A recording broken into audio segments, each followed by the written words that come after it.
Bonjour, c'est Rata. Je suis Project Leader Data Science à Dataiku. Aujourd'hui, je vais vous présenter mon métier. On y va! Ce matin, je vais commencer ma journée par un workshop avec les clients. Mais avant que le workshop commence, je vais pouvoir vous expliquer c'est quoi le métier de Project Leader Data Scientist. Donc déjà, avant ça, c'est quoi les data, donc les données? Les données sont des informations sur des sujets qui nous intéressent. Donc je prends un exemple. Mon sujet qui m'intéresse, c'est les clients. Donc chez chaque client et chez toutes les informations qui concernent chaque client. Je peux avoir l'âge, sexe, revenus et tous les produits que chaque client a achetés par exemple. Donc ça, c'est les données. Mon métier consiste à utiliser les données pour faire des modèles de prédiction pour aider les entreprises à faire leurs décisions. Et maintenant, je vais aller dans une réunion. À tout à l'heure! Alors, on a pas mal travaillé. Je vais vous expliquer comment on fait un modèle de prédiction en data science. Dans la data science, c'est comme faire la cuisine. Imaginons, on a des ingrédients de cuisine, c'est comme les données.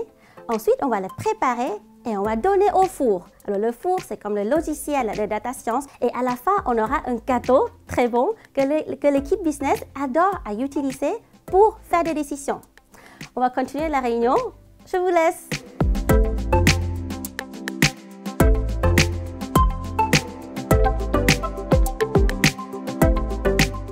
Alors d'habitude, je profite de la pause déjeuner pour jouer un peu aux jeux vidéo. Mais aujourd'hui, je vais profiter pour vous expliquer mes parcours. Donc, c'est quoi mon parcours? J'ai changé énormément de voies en fait. Donc, j'ai commencé par une licence en physique à l'ENS-UM. Après que je commence, j'ai réalisé que je veux faire quelque chose qui a une durée plus courte. Donc, je me suis orientée vers l'ingénierie. Donc, je suis allée faire un master en aéronautique et aérospatiale à Supero. Et là, j'ai dû choisir aéronautique parce que en fait, c'est le domaine que mon pays d'origine, la Thaïlande, me demande.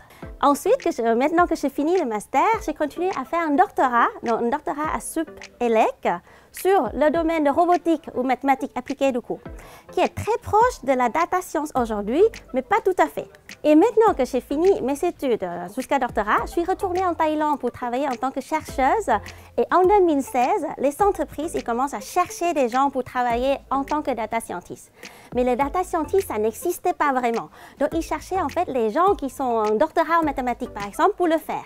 Et je fais partie du coup, un des premiers groupes des data scientists du monde, disons. Donc, les anciens mathématiciens qui se sont transformés en data scientists. Donc voilà, c'est mon parcours.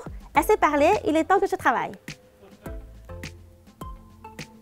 Et maintenant, je vais aller faire un séminaire pour convaincre l'équipe business l'utilité de la data science. Alors, pour exercer ce métier de data scientist ou project leader data science, il faut bien connaître les mathématiques, la physique et aussi le business. Alors, du coup, pour faire ce métier, il faut écouter les autres, il faut avoir une ouverture d'esprit parce que la technologie va très vite. Un autre aspect très important, c'est de savoir communiquer.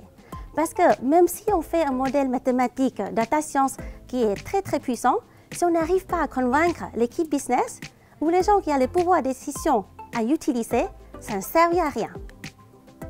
Voilà, je vais faire mon séminaire. À tout à l'heure. Ça y est, mon séminaire est terminé. Maintenant, avant de partir, je vais profiter de vous donner quelques conseils à l'issue de mon histoire personnelle. Donc, j'ai 2 conseils à donner. Le premier, c'est de ne jamais avoir peur à changer. Donc moi, par exemple, j'ai changé de cursus de mon étude. Je n'ai pas fait la même licence, master et doctorat, par exemple. Et même quand j'ai fini mes études, j'ai réalisé que le travail qui m'intéresse, ce n'est pas ce que j'ai fait à l'école. Donc, changer, ne pas avoir peur. Et sachez que la vie ne s'arrête pas. Ça continue, c'est un processus d'apprentissage toute la vie.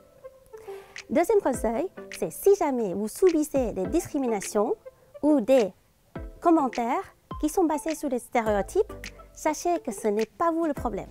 Donc moi, par exemple, vu que je suis asiatique, des fois, j'ai des commentaires comme quoi je ne suis pas créative, je suis une bonne travailleuse, mais je ne suis pas un bon leader.